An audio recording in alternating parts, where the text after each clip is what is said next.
Hai semua, selamat datang di channel Baca Saham. Pada video ini, kita akan membahas satu topik dengan judul Saham tambah rontok, apakah peluang atau bahaya? Tapi seperti biasa, semua pembahasan ini bukan rekomendasi dan hanya informasi. Ingat, kerugian kamu tanggung sendiri ya. Apakah kamu sudah mulai merasakan gejolak pasar saham di pertengahan tahun ini?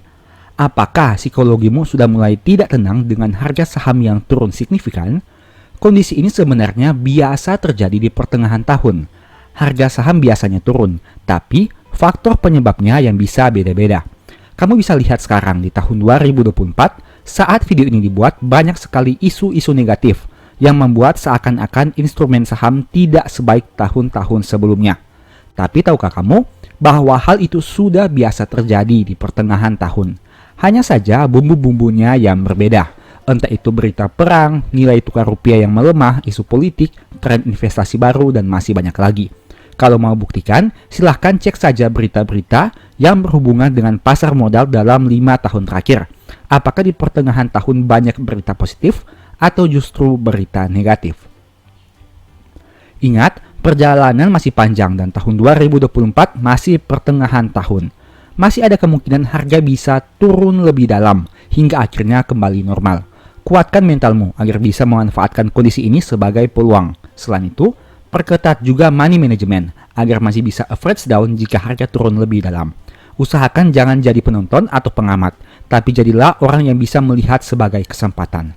Lalu, apa yang harus kita lakukan? Saat ini saya mau sharing 5 poin yang sebaiknya kamu cek lagi saat saham yang kamu punya harganya turun drastis. Apabila 5 poin ini masih aman, sebenarnya kamu masih bisa sedikit tenang sambil tunggu laporan Q2 dan informasi terkini tentang perusahaan. Saya akan gunakan saham BRI sebagai contoh, tapi sebenarnya kamu bisa gunakan juga saham yang lain. Sesuaikan saja dengan poin pembahasannya dan saham yang kamu punya di portofolio. Seperti biasa, disclaimer on, saham yang disebutkan hanya sebagai contoh dan bukan rekomendasi. Rugi kamu tanggung sendiri. Sekarang mari kita bahas satu persatu. Poin pertama, bandingkan harga dan laba masa lalu dengan masa sekarang. Poin pertama yang harus kamu lakukan saat harga saham turun signifikan adalah melihat harga dan laba. Cek lagi, harga saat ini setara dengan harga pada tahun berapa. Misalnya, dengan harga BRI 4.410, angka tersebut setara dengan harga di tahun 2019. Artinya, kita seolah-olah sedang masuk ke dalam mesin waktu dan kembali di tahun 2019 untuk diberikan pilihan. Apakah mau beli BRI? Di tahun 2024 nanti, harganya naik hingga ke angka 6.450. Meski begitu, ada dua hal yang kita tidak tahu. Pertama, kita tidak tahu apakah harga BRI bisa turun lebih dalam lagi dari 4.410. Yang kedua, kita tidak tahu apakah BRI nantinya bisa naik ke angka 6.450 lagi atau tidak. Satu hal yang kita tahu, saat berada di angka 4.410 di tahun 2019, laba Q1 BRI adalah 8,2 triliun rupiah. Dan saat berada di angka 4.410 di tahun 2024, laba Q1-nya adalah 15,98 triliun. Artinya, dengan harga saham yang sama, kamu akan membeli perusahaan yang labanya sudah naik hampir 1 kali lipat hanya dalam waktu 5 tahun saja. Dengan asumsi dividen payout rasionya sama, berarti dividen yang kamu terima di tahun 2025 nanti berpotensi 1 kali lipat lebih besar dari dividen tahun 2020. Kesimpulan pertama, cek lagi saham yang kamu beli. Bandingkan harga dan laba masa lalu dengan masa sekarang. Jika dengan harga yang sama labanya tumbuh signifikan, berarti perusahaannya itu tumbuh. Contohnya seperti BRI, Q1 2019 8,2, Q1 tahun 2024 sudah 15,98 triliun. Tapi, jika dengan harga yang sama, labanya malah turun di tahun 2024, itu yang harus diwaspadai. Poin kedua, bandingkan valuasi masa lalu dan masa sekarang. Selain harga dan laba, kamu juga harus cek valuasinya. Jangan sampai harganya turun karena memang sudah mahal dari awal. Alhasil, kamu hanya akan hold saham tersebut sambil berharap harganya naik lagi. Entah kapan hal itu akan terjadi. Sebagai contoh, saham BRI di tahun 2019 memiliki valuasi PBV di atas 2,54 kali, yang mana lebih tinggi dari PBV rata-ratanya, yaitu 2,54 kali. Nah, Saat itu, harga sahamnya pernah sekitar 4.410 seperti yang tadi kita lihat. Di tahun 2024 ini, saat harganya juga 4.420, PBV BRI adalah 2,28 kali pada kotak berwarna merah ini, yang mana lebih rendah dari PBV rata-rata 2,54 kali. Itu artinya pada harga yang sama, BRI ditawarkan dengan valuasi yang lebih rendah di tahun 2024. Memang, angka PBV 2,2 kali saat video ini dibuat belum bisa dikatakan sangat murah, karena masih dijual di atas book value-nya. Tapi secara histori, kamu bisa lihat bahwa dulu BRI pernah ditawarkan pada PBV sekitar 1,5 kali saat krisis tahun 2020.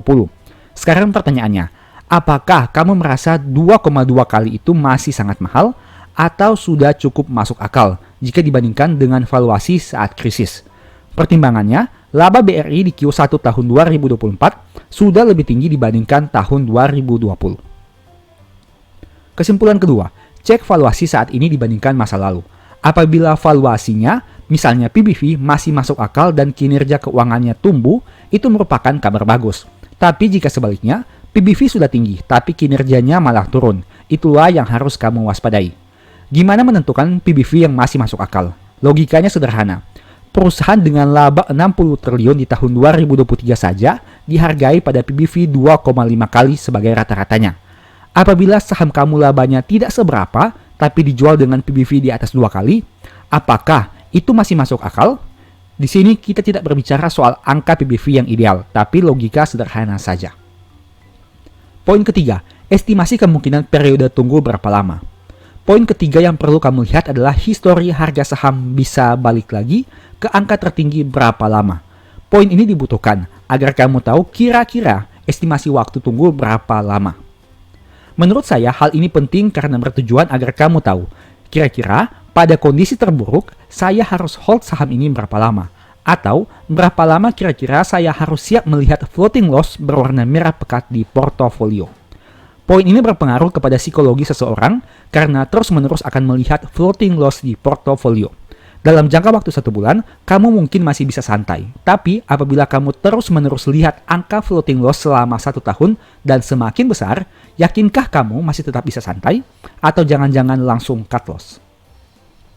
Inilah tujuan dari poin ketiga ini, agar kita bisa memperkirakan waktu tunggu paling lama dari suatu saham, sehingga bisa berpikir dengan lebih rasional. Misal, berdasarkan grafik saham BBRI di bawah ini, kamu bisa lihat waktu tunggu BRI yang paling lama mungkin sekitar 2 tahun, agar harganya bisa balik naik lagi.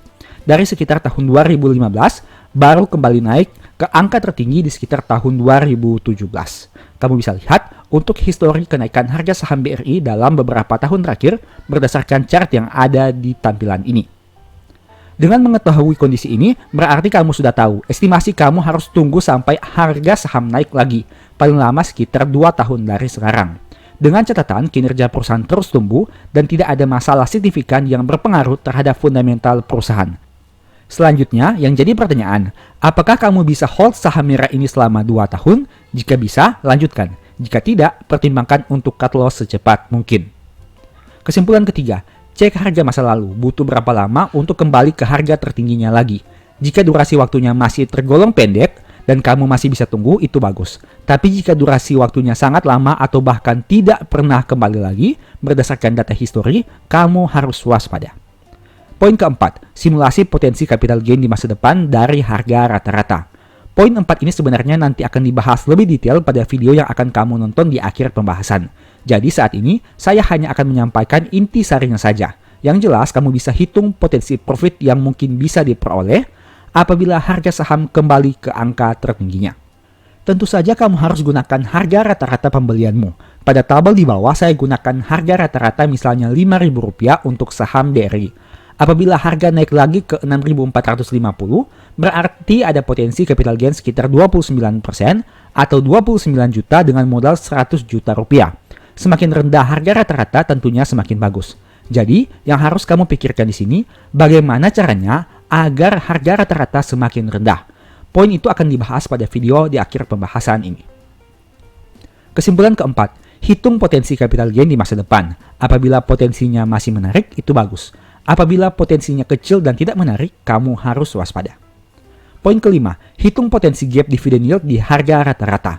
Sama seperti poin 4, poin 5 ini juga akan dibahas pada pembahasan di akhir video. Inti dari poin ini adalah, kamu melihat selisih dividen yield yang bisa kamu peroleh saat harga saham turun signifikan. Sama seperti tadi, harga yang kita gunakan tentu saja adalah harga rata-rata pembelian. Misal, dengan harga rata-rata Rp5.000, kamu akan mendapatkan dividen yield sekitar 6,38% apabila BRI bagi dividen 319 per lembar. Angka itu jauh lebih bagus dibandingkan kamu beli di harga pucuk dan hanya dapat dividen 4,95%. Artinya terdapat selisih dividen yield sekitar 1,43% dengan harga rata-rata Rp5.000. Padahal total dividen yang diterima sama, yaitu 6,3 juta rupiah. Semakin rendah harga rata-rata akan semakin bagus. Jadi, kamu harus pastikan harga rata-rata kamu masih menarik untuk memperoleh dividen. Kesimpulan kelima, pastikan dengan harga rata-rata sekarang, potensi dividen yield yang kamu terima semakin tinggi. Aspek lain yang harus kamu lihat juga adalah konsistensi pembagian dividen, baik dari sisi dividen yield, payout ratio, dan dividen per share. Pastikan saham yang kamu punya itu konsisten bagi dividen dengan payout ratio yang stabil. Artinya jika laba naik, harusnya dividen juga lebih besar, begitu juga sebaliknya. Sebagai informasi, video ini sebenarnya merupakan lanjutan pembahasan dari thumbnail di bawah ini. Apabila kamu ingin memperoleh pemahaman yang utuh, sebaiknya nonton juga video ini. Tujuannya agar pemahaman kita sama dan tidak ada gagal paham dari pembahasan yang sudah kamu lihat tadi. Sekarang, mari kita langsung saja lihat videonya. Di video ini saya tidak akan membahas lagi topik yang sama seperti video sebelumnya. Tapi, saya mau coba berikan simulasi sederhana. Kira-kira dengan kondisi saat ini, seberapa besar potensi profit dari BRI? Dan, jika harga beli kamu sudah terlalu tinggi, bagaimana caranya agar harga rata-ratanya bisa turun? Kita akan bahas sebentar lagi, tapi seperti biasa, ini hanya simulasi dan bukan rekomendasi. Disclaimer on, profit kamu nikmati sendiri, rugi juga kamu tanggung sendiri. Sekarang mari kita masuk saja ke dalam pembahasan. Pertama kita lihat dulu dari sisi potensi capital gain. Saat video ini dibuat pada tanggal 23 Mei 2024, harga BRI di angka 4.720. Dulunya saham ini sempat naik hingga ke angka 4.650. Nah pertanyaannya, bagaimana jika harga saham kembali naik ke angka tertinggi? Untuk menjawab pertanyaan itu, saya tidak boleh gunakan harga 4.720 karena diasumsikan kamu sebelumnya sudah beli saham ini di harga yang lebih tinggi. Jadi saya putuskan pakai harga rata-rata 5.000 saja agar lebih realistis. Asumsinya harga beli rata-rata kamu di saham ini adalah Rp5.000. Nah, kamu bisa lihat di sini.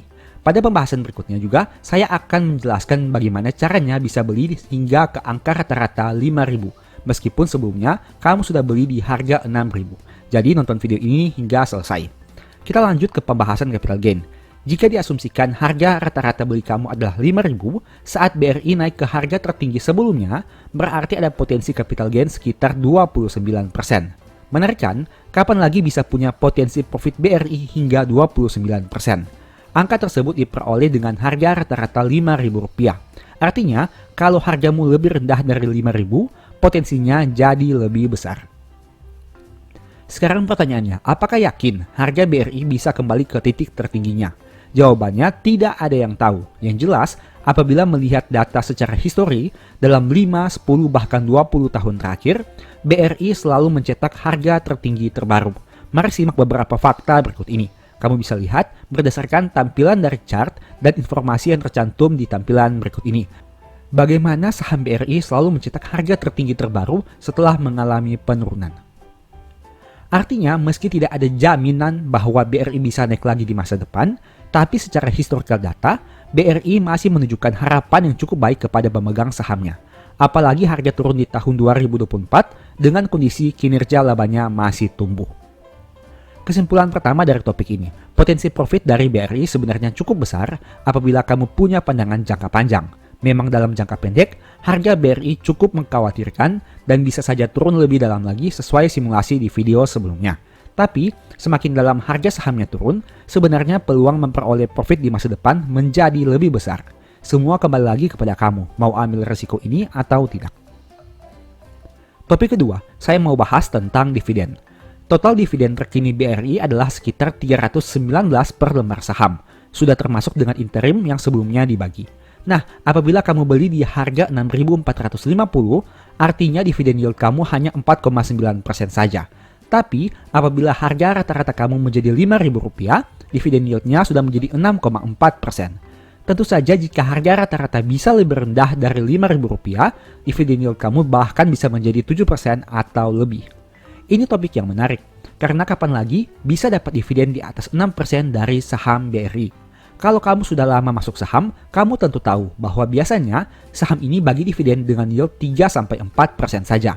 Artinya potensi dividen saat ini sudah naik 1 kali lipat dari biasanya, dari 3% menjadi 6%. Dengan kata lain, yield saham BRI sudah setara dengan dividen yield bank-bank daerah, bahkan tidak berbeda terlalu jauh dengan dividen beberapa saham tambang batubara. Ingat, potensi dividen 6% kita peroleh dari saham yang punya laba terbesar di Indonesia hingga Q1. Artinya bukan perusahaan kecil yang memang wajar membagi dividen besar.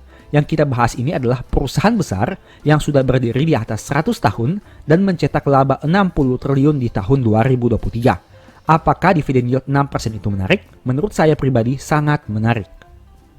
Dengan memperoleh dividen 6%, kamu seolah-olah sedang balik ke masa lalu, di mana diberikan kesempatan membeli BRI pada harga Rp5.000. Artinya, kita seperti sedang berada pada beberapa tahun yang lalu, tapi tahu dividen BRI di masa depan. Karena dengan harga rata-rata Rp5.000, ada potensi dividen yield hingga 6%. Ibaratnya, kamu hidup di tahun 2020, tapi bisa menebak bahwa di tahun 2024, BRI akan bagi dividen 6%. Topik ketiga yang mau saya bahas adalah tentang lembar saham. Semakin rendah harga rata-rata, semakin banyak lembar saham yang bisa kamu punya. Sebagai contoh, jika harga saham 6.450, kamu hanya dapat 15.500 lembar saham dengan uang 100 juta. Tapi, jika harga saham 5.000 dengan uang yang sama yaitu 100 juta, kamu bisa punya 20.000 lembar saham. Artinya ada selisih sekitar 4.500-an lembar saham hanya karena perbedaan harga. Ingat, lembar saham yang semakin banyak akan membuat dividen yang kamu terima jadi semakin besar juga. Topik terakhir yang mau saya bahas adalah bagaimana mencari harga rata-rata. Jika sebelumnya kita sudah melihat bahwa diasumsikan harga rata-rata adalah 5.000. Pertanyaannya, bagaimana jika sudah terlanjur beli di harga atas? Tabel di samping ini adalah jawabannya. Sebagai informasi, saya hanya gunakan contoh 1 lot atau 100 lembar agar mempermudah perhitungan. Silahkan kamu sesuaikan sendiri berdasarkan harga beli dan kemampuan. Jika diasumsikan kamu membeli saham BRI di harga 6.000 dan terus membeli setiap turun Rp100 hingga ke angka 5.000, berarti untuk memperoleh harga rata-rata sekitar Rp5.000, kamu butuh membeli saham ini di harga 4.700 sebanyak 2.000 lembar. Artinya, kamu harus membeli saham pada harga yang lebih rendah dengan jumlah lembar saham yang lebih banyak. Menariknya, dari tabel ini kamu bisa melihat harga average down dari setiap pembelian yang kamu lakukan. Misal, jika kamu membeli dari harga 6.000 ke harga 5.000, berarti saat di harga 5.000, harga rata-rata kamu masih 5.500. Tapi apabila kamu tambah beli di harga 4.700 sebanyak 2.000 lembar, harga rata-rata menjadi 4.984. Tentu saja ini belum termasuk fee beli. Meskipun fee beli tidak seberapa, tapi tetap harus diperhitungkan tersendiri juga. Selain melihat harga rata-rata, pada bagian atas kamu bisa juga melihat potensi profit apabila harga saham naik kembali ke angka 6.450, yaitu sekitar 29,42%. Semua perhitungan di Excel ini dilakukan secara otomatis, di mana hanya perlu menginput harga saat ini, harga beli, dan jumlah lembar saham. Dengan kata lain, kamu hanya perlu input kolom yang berwarna silver saja. Kemudian hasilnya akan langsung keluar secara otomatis. Sebagai informasi, file Excel ini merupakan bonus yang akan kamu dapatkan saat membeli e-book strategi nabung saham. Bukan hanya simulasi tentang harga rata-rata, ada juga simulasi tentang dividen di masa depan, hingga mempersiapkan dana pensiun melalui lembar saham. Apabila tertarik membeli e-book ini, silahkan chat WA di nomor di akhir video. Demikianlah pembahasan singkat pada video ini. Selalu ingat bahwa semua saham yang disebutkan bukan rekomendasi dan hanya informasi. Segala risiko kerugian menjadi tanggung jawab kamu sendiri. Di video berikutnya ingin dibahas materi apa lagi? Tulis di kolom komentar ya. Sebagai informasi, channel YouTube Baca Saham sekarang ada 2. Yang pertama Baca Saham dan Baca Saham dari nol. Berikut ini beberapa list ebook Baca Saham. Pertama, Stock for Living, Strategi Nabung Saham di Stock Market, dan Cara Cepat Analisa Laporan Keuangan. Apabila tertarik, chat saja pada nomor WA yang ada. Sekian video ini, semoga bermanfaat. Thank you.